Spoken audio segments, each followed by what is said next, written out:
Salut tout le monde, on se retrouve pour une petite actu Sonic. Et on va tout de suite commencer par le Sega Sonic Popcorn Shop. Alors j'ai pris connaissance de cette machine il y a peu et j'ai cru d'abord que c'était un fake. Mais après la description de cette borne, plus rien ne vous étonnera. Bon, si vous n'avez pas capté le délire, Sega Sonic Popcorn Shop, c'est pas du tout du jeu vidéo, c'est plutôt un distributeur de popcorn. Et avec 3 parfums avec ça, sucré, salé et même curry. Je ne savais même pas que c'était toléré de faire ce genre de choses. Popcorn Shop est sorti en 93, l'année où le jeu Sonic CD est sorti sur Mega CD, l'un de mes jeux favoris des Sonic 2D.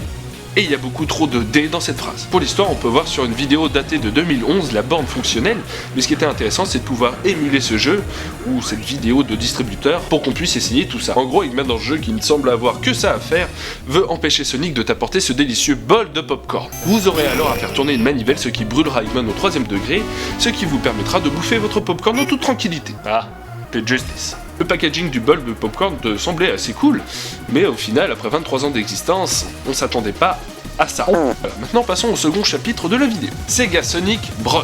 Et encore une borne redécouverte. Décidément, c'est la saison. Je ne connaissais pas non plus l'existence de ce jeu, mais il semblerait qu'il ne soit pas un jeu de plateforme, mais plutôt un puzzle game. Totalement annulé et donc absolument pas sorti, le jeu a été développé par Fukio Mitsuji, l'un des créateurs de Bubble Bobble. Et personne ne sait pourquoi ce jeu a été annulé. Tout n'est pas encore très net quant au réel contenu du jeu, mais il semblerait qu'il fallait rassembler des petites boules de couleurs pour finir une ligne, comme dans un Puyo Puyo ou un Tetris. Évidemment jouable à plusieurs comme l'excellent Bubble Bobble, chaque joueur je suppose devra choisir une couleur d'un Sonic et l'incarner. Et comme d'habitude, un ROM sera fait dans les plus brefs délais. Tout comme le Waku Waku Patrol Car, c'est une superbe découverte pour les fans de Sonic. Sonic the Movie.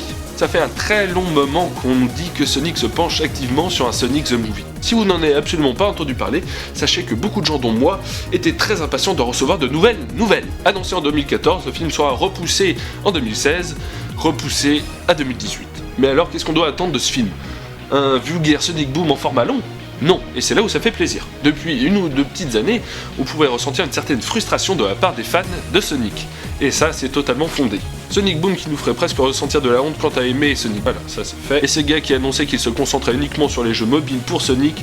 Bref, tout ça c'était de la merde. Bref, Sonic est tombé bien bas ces dernières années. Et évidemment, aucune image pour savoir à quoi s'attendre du film. Si ce n'est que ça sera un film hybride mélangeant prise de vue réelle et images de synthèse. Personnellement, j'avais eu très peur en lisant ça, mais d'après le réalisateur, Van Robichaud, qui n'est autre que le réalisateur de Fast and Furious, les gens qui s'inquiètent que Sonic the Movie sera un Alvin et les Chipmunks ou un Schtroumpf seront agréablement surpris.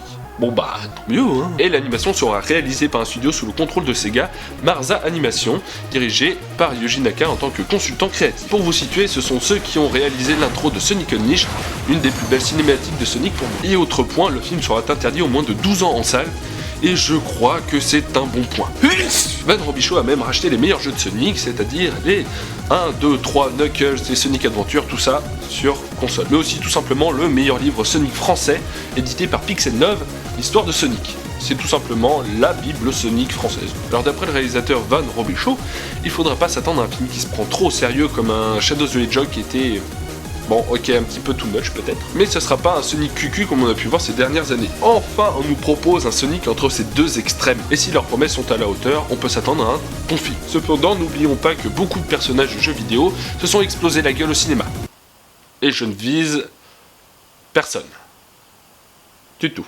Et j'ai déjà vu des gens cracher sur ce film, sur le fait qu'il soit hybride et qu'il y ait des humains, mais les gens... Sonic Adventure 1, ça se passe dans quoi? Où ça? Il y a des humains sur Terre. Sur Mobius, ok, mais là il semblerait que ça soit sur Terre. Mais là il semblerait que le film se passe dans le monde réel et je pense que c'est un très bon point. Je rappelle que les humains font partie intégrante de la saga et que dans quasiment chaque épisode, le sort du monde est remis en cause. Ils sont à la base des scénarios de Sonic. Je suis nostalgique des Sonic qui se passaient sur Terre, je trouvais que ça apportait vraiment quelque chose de poignant. Et j'en parle un petit peu dans ma deuxième vidéo à ce moment-là. Voilà. Il ne nous reste plus qu'à attendre de savoir si Sega a décidé de renouer les liens avec son ancien public parce que les jeunes ils ont bouffé à plein régime du Sonic Boom. Maintenant parlons de la Dreamcast. Beaucoup de gens ont sous-estimé la console qu'est la Dreamcast. C'est pour moi d'ailleurs la meilleure console de Sega, tout simplement. Et combien ont rêvé une deuxième console? Suite à l'arrêt de production de jeux en mars 2001 et l'ombre que produit la PlayStation 2 sur Dreamcast, la console est bel et bien finie. Et Sega annonce qu'ils ne referont plus de console, faisant passer Sonic sur l'infâme concurrence. Mais nous sommes en début 2016 et une bande de potes sous le nom de Project Dream envoie des prototypes de la console Dreamcast 2 aux responsables de Sega. Et il semblerait que si le projet de Dreamcast 2 emballe les gens chez Sega, la console pourrait voir le jour. Mais alors faut-il s'attendre à une Dreamcast HD ou à une toute nouvelle console? Car sur le papier, la belle comporte une prise HDMI, un disque dur pour que les joueurs puissent télécharger des jeux dessus, mais elle possède aussi un lecteur CD. Alors ne désespérons pas, soit elle lira les jeux Dreamcast originaux, soit c'est vraiment pour des nouveaux jeux Sega. Alors ne désespérons pas. S'il te plaît, s'il te plaît, s'il te plaît, s'il te plaît, s'il te plaît. Même s'il est peu probable que Sega se relance dans la fabrication de consoles, gardons espoir. Et peut-être que le ciel nous a entendus, parce que c'est les 25 ans du hérisson cette année. Après moult promesses de revoir notre Sonic d'antan, Sega joue sur le suspense. Depuis plusieurs jours, de mystérieux chiffres et de messages codés voient le jour sur Twitter et autres sites. Et il semblerait qu'un très gros jeu Sonic soit en cours de préparation. Alors le community manager, qui est très actif en ce moment, nous dit qu'il n'y aura pas d'informations officielles tant qu'il n'y a pas de certitude. Et tout ça est très excitant, parce que ça parlerait peut-être d'un Sonic Adventure... J'arrive même pas à le dire. Un Sonic Adventure 3. Merci. Et depuis quelques jours, une mystérieuse image apporte plus de mystère à tout ça. On peut y reconnaître la silhouette de Sonic, mais aussi les symboles du musicien Madeon. Et pour en rajouter un coup, le mystérieux message Hello Go, the secret is inside the Empire. We can't get it back. The fated son of Daedalus at the number nous dirige tout droit vers l'artiste. Et pourquoi Madeon? Eh bien l'artiste est un très grand fan du hérisson. Il semblerait que son album intitulé Adventure soit une référence au jeu Sonic Adventure 2 Battle. Mais alors du coup c'est quoi le message? Pourquoi se concentrer toujours sur le mot Adventure? Ben du coup peut-être pour un éventuel Sonic Adventure 3. Évidemment ce ne sont que des suppositions, attention. Et toute une série de chiffres venus des pistes 11, 13 et 17 de Madeon nous rapporte au chiffre 41, ce qui pourrait être le 1er avril. Alors est-ce que c'est une grosse blague ou une véritable annonce? Faudra attendre un petit peu. Voilà, cette vidéo est finie et je rappelle à tout le monde que ces informations ne sont que des rumeurs. Attendons un petit peu avant d'être sûr, ok? Mais en tout cas, sur le papier, tout présage un bon retour de Sonic, et ça fait vraiment plaisir. Voilà les gens, c'est déjà la fin de cette vidéo. Encore merci à tous ceux qui sont venus nous voir avec Didi à la Paris Manga. Les épisodes 6 Hot Dog numéro 4 et 5 sont quasiment prêts, et je pense que je vais les sortir à très peu d'intervalle, histoire de me faire pardonner de tous ceux, combien? 3 mois d'attente.